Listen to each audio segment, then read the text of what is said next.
అందరికీ నమస్కారం. ముందుగా అందరికీ శరన్నవరాత్రుల శుభాకాంక్షలు. దక్షిణాయనం శరదృతువు ఆశ్వీజమాసం శుక్లపక్షం పాడ్యమి హస్త నక్షత్రం. ఈ రోజు నుండి 9 రోజులు నవదుర్గలను ఆరాధించి విజయదశమి వ్రతాన్ని ఆచరించి అమ్మవారి అనుగ్రహం పొందుదాం. అయితే ఈరోజు మొదటి రోజు శైలపుత్రి కాబట్టి నవదుర్గల్లో మొదటిగా శైలపుత్రి దేవిని ఆరాధించాలి. ఈమె వృషభ వాహనంపై దర్శనమిస్తూ ఉంటారు.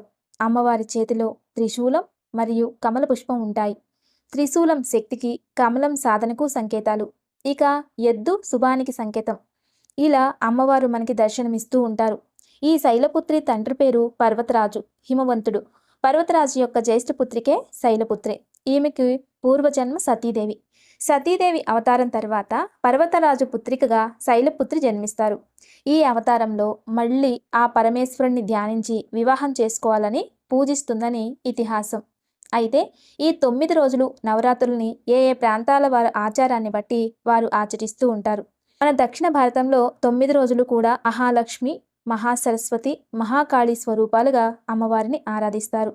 అంటే ముందు 3 రోజులు దుర్గా రూపంగాను, తర్వాత 3 రోజులు లక్ష్మీ రూపంగాను, ఇక చివరి 3 రోజులు మహాసరస్వతి రూపంగా ఆరాధిస్తారు. ఇలా మనకి ఆచరించే ఆనవాయితీ ఉంది. అయితే ఈ 9 రోజులు చాలా విశేషంగా దుర్గాదేవిని అర్చిస్తూ ఆరాధిస్తూ ఉంటాం. దీని అంతటికీ ఒక ఇతిహాసం కూడా ఉంది. భూమండలంపై అనేక మంది రాక్షసులు జన్మించి ఉంటారు. అందులో రక్తబీజాక్షుడు, అనేక మంది రాక్షసులు ఉంటారు. రక్తబీజాక్షుడు రక్తం బొట్టు భూమిపై పడితే అందులో నుండి 1000 మంది రాక్షసులు ఉత్పత్తి అవుతారట. ఇంకా శుంభ, నిశుంభులు మరియు మహిషాసురుడు ఇటువంటి వారందరూ కూడా ఈ 14 లోకాలని గెలవాలని, దేవతలను సంహరించి ఈ భూమిపై ఏ ఇతర జీవరాశులు ఉండకూడదని, కేవలం రాక్షస సంతతి మాత్రమే 14 లోకాలు ఏలాలని యుద్ధం ప్రారంభిస్తారట. ఆ సమయంలో దేవతలందరూ భయపడిపోయి ఏం చేయాలో తెలియక ఆ సమయంలో విష్ణు పంచాయతనం జరుగుతుంది. అంటే బ్రహ్మ, విష్ణు, మహేశ్వరులు ధ్యానం చేస్తూ ఉంటారు ఆ సమయంలో. అంటే వారికి కూడా ఏం చేయాలో అర్థం కాని సమయంలో వారిని సృష్టించిన సాక్షాత్ కాళీమాతని ధ్యానించగా ఆ ముగ్గురు నుండి ఒక శక్తి ఉద్భవించి ఒక రూపం ధరిస్తుంది. ఆ శక్తి రూపమే అమ్మవారి రూపం. అప్పుడు త్రిమూర్తులు, మేము ఇచ్చిన వరాలన్నీ రాక్షసులు పొంది మాపైనే యుద్ధానికి వస్తున్నారు, ఇది మా వల్ల కావట్లేదు, నువ్వే ఏదైనా దారి చూపించి మమ్మల్ని అనుగ్రహించు అని ప్రార్థించగా అప్పుడు అమ్మవారు, నేను వారిపై యుద్ధం చేయాలి అంటే నాకు శక్తి కావాలి అని అడిగినప్పుడు ఆ త్రిమూర్తులు వారిలో ఉన్న శక్తులను అమ్మవారికి ఇచ్చేస్తారట. అప్పుడు త్రిమూర్తులకు దైవశక్తి ఉండదు, కేవలం మానవ మాతృతులుగానే ఉంటారు. అలా మొత్తం శక్తి అమ్మవారికి ఇచ్చేస్తారు. అదేవిధంగా 12 సూర్యులు వారి శక్తులను కూడా ఇచ్చేస్తారు. ఇలా ఇంద్రుడు, నవగ్రహాలు, పంచభూతాలు అన్నీ కూడా వారి వారి శక్తులను అమ్మవారికి ఇచ్చేస్తారట. ఎందుకంటే ఆ రాక్షసుల వేదనకు పంచభూతాలు సైతం భయభ్రాంతులైపోయాయట. అలా సకల దేవతల శక్తి అమ్మవారు స్వీకరించి తదుపరి వారి ఆయుధాలను కూడా స్వీకరిస్తుంది. సహస్రబాహు సహస్రాస్త్ర అంటే అమ్మవారికి 1000 చేతులు, అందులో ఒక్కొక్క ఆయుధం ఉంటుందట. ఇక ఆ సమయంలో అమ్మవారు దేవతలందరినీ వారి వారి స్థానాల్లో గుప్తంగా ఉండాలని ఆజ్ఞ చేసి అమ్మవారు యుద్ధానికి వెళ్ళిపోతారు. అలా ఆ యుద్ధం పగలనక రాత్రనక 8 రోజులు జరిగి 9వ రోజు ఉదయం అంతమవుతుందట. తరువాత అమ్మవారి చేతుల్లోని ఆయుధాలు ఎగురుతూ అవే యుద్ధం చేస్తూ ఉంటాయట. అంటే అంతటి శక్తిని అవి పుంజుకుని అమ్మవారి మాటను కూడా అవి విననంతగా ఉంటాయట. అప్పుడు దేవతలందరూ వచ్చి వారి వారి ఆయుధాలను పూజించి నమస్కరించి వాటిని శాంతింపచేసి వారి ఆయుధాలను వారు తీసేసుకుంటారు. అదే మనం కూడా ఆయుధ పూజగా ఆచరిస్తూ ఉంటాం. మహర్నవమి ఆయుధ పూజ. అలా 9వ రోజు దుర్గాదేవిని ఆరాధిస్తాం. ఇది ఇతిహాసం. ఇది దేవీ పురాణం, కాళీ పురాణంలో విశేషంగా వివరించడం జరిగింది. దీని ఆధారంగా ఈ 9 రోజులు మనం 9 అవతారాలని అమ్మవారి రూపంగా మనం పూజించడం వలన అమ్మవారి అనుగ్రహం ప్రాప్తిస్తుందనే నమ్మకం. అయితే ఇందులో సుహాసిని పూజ, కుంకుమ పూజ అనేవి విశేషంగా ఉంటాయి. అంటే స్త్రీ దేవతలను పూజించడం, గౌరవించడం అనేది హిందూ సనాతన ధర్మంలో మనకిచ్చిన గొప్ప వరం. ఈ 9 రోజులు కూడా ఏ ఇంట్లో అయితే అఖండ జ్యోతి వెలుగుతూ ఉంటుందో, దుర్గా మరియు లక్ష్మి, సరస్వతులు పూజలు అందుకుంటూ ఉంటారో నియమాలు పాటిస్తూ నవరాత్రుల మంత్రాన్ని జపించడం వలన వారిని ప్రకృతిలోని శక్తి ఆకర్షించి ఒక్కొక్క రోజు ఒక్కో సిద్ధి జరుగుతుందట. ఇక శైలపుత్రిని పూజించడం వలన మన జీవితంలో ఏదైతే మనం పొందాలి అనుకుంటామో సంకల్ప సిద్ధికి కావలసిన ఆత్మబలం పెరుగుతుందట. ఈ రోజు నుండి 9 రోజులు ఘటస్థాపన చేసి నవధాన్యాలు ఎలా పెరుగుతాయో అలా మన జీవితంలో అభివృద్ధి అనేది ఉంటుంది. కాబట్టి ఈ 9 రోజులు అమ్మవారిని పూజిస్తూ మంచి మార్గంలో అందరితో ప్రేమతో ఉంటూ అమ్మవారి దీక్షా నియమాలతో ఉన్నట్లయితే అమ్మవారి పరిపూర్ణ అనుగ్రహం మనకి ప్రాప్తిస్తుంది. దీని వలన అన్నింటిలో విజయం ప్రాప్తిస్తుంది. అయితే సంవత్సరంలో మనం 4 నవరాత్రులను ఆచరిస్తాం. ఇది శరదృతువులో వచ్చే నవరాత్రులు కాబట్టి వీటిని మనం శరద్ నవరాత్రులు అంటాం. ఈరోజు హస్త నక్షత్రం. హస్త నక్షత్రంలో చంద్రుడు, అమ్మవారి ముఖంలో చంద్ర తిలకం ఉంటుందట. చంద్రం ఇంద్ర పదవంచ అంటే చంద్రుడు మనస్కారకుడు మరియు ఇంద్ర పదవిని కూడా ఇచ్చేవారు. కాబట్టి ఈరోజు అమ్మవారిని పూజించడం వలన మనసులో ఏకాగ్రత అనేది మొదటి సిద్ధి మనది, అది మనకు ప్రాప్తిస్తుంది. కాబట్టి ఈరోజు మంత్రబలంలో భాగంగా అందరూ కూడా ఓం శైలపుత్రిదేవి అయి నమః, ఓం శైలపుత్రిదేవి అయి నమః, ఓం శైలపుత్రిదేవి అయి నమః అనే నామాన్ని జపించాలి. అయితే మనం నవవర్ణ మంత్రాన్ని ముందుగానే తెలుసుకున్నాం. ఓం ఐం హ్రీం క్లీం చాముండాయై నమః. ఇది నవవర్ణ మంత్రం. చాముండాయై విచ్చే స్వాహ అనే మంత్రాన్ని తాంత్రికులు బ్రహ్మచారులు మాత్రమే ఉపయోగించాలట. స్వాహ అనే పదాన్ని ఉపయోగించినప్పుడు ఆ మంత్రాన్ని ప్రతినిత్యం జపించాలి, తర్పణం చేయాలట. ఆ నామంతో హోమం కూడా చేయాలట. అప్పుడే ఆ నామానికి శక్తి ఉంటుందట. అందుకే స్వాహ అనే పదాన్ని ఉపయోగించకూడదు. 9 రోజుల్లో ఏ సమయంలో అయినా నిరంతరం ఈ మంత్రాన్ని జపిస్తూనే ఉన్నట్లయితే అమ్మవారు అన్నింటినీ అనుగ్రహిస్తారు. కాబట్టి అమ్మవారి అనుగ్రహం మనం పొందాలి అంటే భక్తిగా సహృదయంతో దాన్ని పొందే విధంగా మనం ఉండాలి. ఇక మొదటి రోజు కలశ స్థాపన చేయాలి. అందులో నీరు నింపి పసుపు కుంకుమ అక్షింతలు వేసి గంధం రాసి కొబ్బరికాయను పెట్టి 3 కలశాలను 9 రోజులు వాటిని కదిలించకుండా ఉండేలా ఏర్పాటు చేసుకోవాలి. ఆ తర్వాత ఘటస్థాపన చేయాలి. ఘటస్థాపన అంటే మట్టిలో నవధాన్యాలు వేసి, ఈ నవధాన్యాలు అంటే ఏకదళ ధాన్యాన్ని ఉపయోగించాలి. అంటే గింజను విరిస్తే 2గా అవ్వకూడదన్నమాట. అలా వడ్లు, రాగులు, గోధుమలు మొదలైనవి ఏర్పాటు చేసి సంకల్పం చేసుకోవాలి.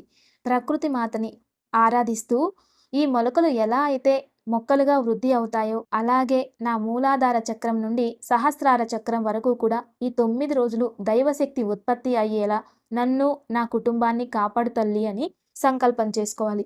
ఇలా మొలకెత్తిన మొలకల్ని ఆఖరి రోజు గోవుకి తినిపించవచ్చు లేదా ఏదైనా నదీ తీరంలో వేయవచ్చు. అయితే ముందుగా శైలపుత్రుని పూజించే ముందు గణపతి పూజను చేసుకోవాలి. గణపతి పూజలో ముందుగా దీపం వెలిగించాలి. తరువాత గురువుని, దైవాన్ని, కులదేవతని, గ్రామదేవతని, తల్లి తండ్రులను, సకల దేవతలను ప్రార్థించాలి. ఇలా ప్రార్థించి తర్వాత భూమికి నమస్కరించి భూశుద్ధి చేసుకోవాలి. అంటే మన చుట్టుపక్కల ఉన్న అన్ని రకాల పూజా సామాగ్రి, స్థలం, మనం వేసుకున్న వస్త్రాలు, ఇలా పూజకి సంబంధించిన అన్నింటినీ కూడా శుద్ధి చేసుకోవాలి. శుద్ధి చేసుకోవాలంటే ముందుగా ఆచమనం చేయాలి. పంచపాత్రలో నీటిని ఓం కేశవాయ స్వాహ, ఓం నారాయణాయ స్వాహ, ఓం మాధవాయ స్వాహ అంటూ 3 ఉద్రణల నీటిని స్వీకరించి తరువాత గోవిందాయ నమః అంటూ ఒక ఉద్రణ నీటిని చేతిలో పోసుకుని కిందికి వదిలిపెట్టాలి. తరువాత ఆ నీటిని పక్కన పెట్టేయాలి. ఇక ఇప్పుడు స్వామికి షోడశోపచార పూజ నిమిత్తం ఒక కలశం తీసుకుని, అంటే ఒక చెంబు కానీ ఒక గ్లాసు కానీ తీసుకుని అందులో నీటిని పోసుకుని 3 వైపులా గంధం కుంకుమలతో అలంకరించి అందులో కొంచెం అక్షింతలు పువ్వులు వేసి చేతితో మూసివేసి గాయత్రి మంత్రాన్ని 3 సార్లు లేదా 5 సార్లు జపిస్తే ఇది అత్యంత పుణ్యజలంగా, అంటే సప్త నదులను ఆవాహనం చేసినట్లు అవుతుంది. గాయత్రి మంత్రం చేయలేని వారు గంగాయై నమః అని ఎన్నిసార్లు వీలైతే అన్నిసార్లు స్మరించి ఆ తర్వాత కలశంలోని నీటిని పుష్పంతో మొదట దేవతలపైన, ఆ తర్వాత పూజా సామాగ్రి పైన, ఆ తర్వాత మనపై ప్రోక్షణ చేసుకుంటే భూశుద్ధి, పంచభూతాల శుద్ధి అయిపోతుంది. తర్వాత గణపతి పూజను ఆచరించాలి. ముందుగా చేతిలోకి పుష్పాలు అక్షంతలు తీసుకుని సంకల్పం చేసుకుని అక్షంతలు పూలు గరికను సమర్పించుకుంటూ గణపతి ద్వాదశ నామాలను జపించి తర్వాత గణపతికి ధూపం దీపం నైవేద్యాలు సమర్పించి మంగళ నీరాజనాలు ఇవ్వడం వలన గణపతి పూజ పూర్తవుతుంది. ఆ తర్వాత అఖండ జ్యోతిని వెలిగించాలి. ఈ అఖండ జ్యోతి అనేది 9వ రోజు రాత్రి లేదా 10వ రోజు శాంతించాలి. అప్పటి వరకు కూడా దీపం వెలుగుతూనే ఉండాలి. కాబట్టి చక్కగా మట్టి ప్రమిదను అలంకరించి నెయ్యి గాని కొబ్బరి నూనె గాని లేదా విప్ప నూనె గాని వేసి వెలిగించడం చాలా మంచిది. అయితే కొందరు నువ్వుల నూనె ఉపయోగిస్తారు, కొందరు ఉపయోగించకూడదు అంటూ ఉంటారు. అయితే నువ్వుల నూనె ఉపయోగించకూడదనేది శాస్త్రంలో ఉంది. కాబట్టి మీ ఆచారాన్ని బట్టి మీ వీలుని బట్టి మీరు ఆచరించాలి. ఇలా దీపం వెలిగించి పసుపు కుంకుమ అక్షింతలు పూలు వేసి దీపానికి నమస్కరించుకోవాలి. తర్వాత ఘటస్థాపన. ఈ ఘటస్థాపన అత్యంత విశేషంగా అత్యంత శ్రేష్టంగా ఆచరించే పూజ. నవరాత్రిలో విగ్రహారాధన లేకపోయినా ఇసుక వేసి షట్కోణాలు మరియు అష్టకోణాలు రూపంగా మండలాన్ని వేసి దానిపై ధాన్యం పోసి 9 రోజులు కూడా నీరును పోసి దీపాన్ని వెలిగించి ధ్యానం చేయడం చేస్తారు. ఇది యోగుల లక్షణం. ఇది గుప్త పూజ. అంటే వీరు ఈ మొలకలు వేసిన ఘటాన్ని ప్రధానంగా చేసి ఆరాధిస్తారు. ముందుగా నవధాన్యాలను కలశంలోకి నీటిలో తడిపి తరువాత మట్టి మూకుల్లోకి అమ్మవారిని ధ్యానిస్తూ నవగ్రహాలను స్మరిస్తూ నవధాన్యాలను అందులో వేసేయాలి. తరువాత వాటిలో నీటిని ప్రోక్షణ చేయాలి. తరువాత చేతిలో పూలు అక్షింతలు ఒక ఉద్ధరణ నీరు పట్టుకొని సంకల్పం చేసుకోవాలి. ఇలా వీలు కాకపోతే పూలు అక్షింతలు చేతిలో పట్టుకొని సంకల్ప ముద్రను వేసుకొని మీ గోత్రాలు మరియు నామనక్షత్రాలు తలుచుకొని ఆ అక్షింతలు అమ్మవారికి సమర్పించుకోవాలి. ముందుగా మహాలక్ష్మి మహాకాళి మహాసరస్వతిని ఆవాహనం చేసి తరువాత ప్రధాన దైవంగా ఆరాధించే శైలపుత్రిని అమ్మవారిని ఆవాహనం చేసుకుని అభిషేకించి ధ్యానించి కుంకుమార్చన చేసి ధూపం దీపం తర్వాత నైవేద్యంగా నెయ్యి సమర్పించి మంగళ నీరాజనాలు సమర్పించాలి. ఆ తర్వాత సుహాసిని పూజ అంటే ముగ్గురు చిన్నపిల్లలను అమ్మవార్లుగా భావించి పాద పూజ చేసి వాయన సామాగ్రిని అందించి మీ సంకల్పం చెప్పుకుంటే వారు ఇచ్చే ఆశీర్వాదంతో అది తీరిపోతుంది. ఈ పూజ చాలా విశేషం. శైలపుత్రి దుర్గా ప్రభ అనే దేవతలుగా సుహాసినిలను ఈరోజు పూజించాలి. ఇక రేపు ఉదయం ఆచరించేటటువంటి దివ్య పూజ. ఇక రేపు 2వ రోజు బ్రహ్మచారిణి అమ్మవారిని ఆరాధించాలి. రేపు బ్రహ్మముహూర్తంలో ఓం బ్రహ్మచారిణీ దేవి అయి నమః అనే మంత్రం జపించాలి. మరియు నవవర్ణ మంత్రాన్ని కూడా జపించాలి. నవరాత్రులు ఆచరించేవారు ఇలా చేయాలి. ఇక నిత్య పూజలో రేపు జయలక్ష్మిని పూజించాలి. రేపు శుక్రవారం కాబట్టి జయలక్ష్మిని పూజించి నైవేద్యం పెట్టి కనకదార స్తోత్రం పారాయణ చేసుకోవాలి. దీనివలన ధన సంపద వృద్ధి చెందుతుంది. ఇక దివ్యమైన యోగక్షేమం. ఈరోజు సాయంత్రం మేడి చెట్టు ఆకులు తెచ్చి మాలగా చేసి ఏదైనా అమ్మవారికి లేదా దుర్గాదేవికి లేదా ఇంట్లో ఉన్న దేవతలకి సమర్పించి పూలు అక్షింతలు చేతిలో తీసుకొని సంకల్పం చేసుకొని అమ్మవారికి సమర్పించుకుంటే సంకల్పం సిద్ధిస్తుంది. నమస్తే. Thanks for watching.